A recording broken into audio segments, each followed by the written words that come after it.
I'm going to explain to you why cuticle oil is so important and how many times you should use it in a day.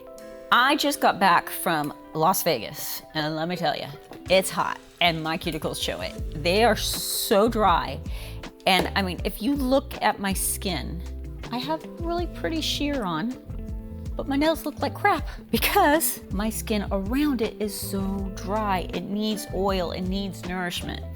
Our cuticle oil has so many different things that are going to lock in moisture, hydrate that skin around your cuticle, and make your polished job look perfect. With things like avocado, soybean oil, it has grapeseed. This has so many different goodness in it, vitamin E, and it's really gonna help penetrate that skin. I even put it on my skin wherever it's dry, nourish and lock in moisture. How often do you want to use this? Anytime you think about it. You think about it, I have one in my purse, I have one in my car. You think about it, you do it. But I'm gonna tell you the most important time to do it. The most important time of the day is at night. Why?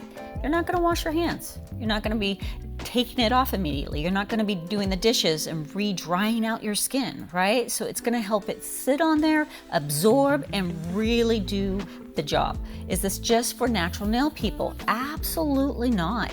It is for anybody that wears artificial, enhancements, gel polish, acrylic gel polish, whatever it is, you all should be doing oil. This is also going to keep your skin from getting hangnails. Your skin gets dry, those little pieces of skin tear, and we end up with hangnails. So this is also gonna help prevent that.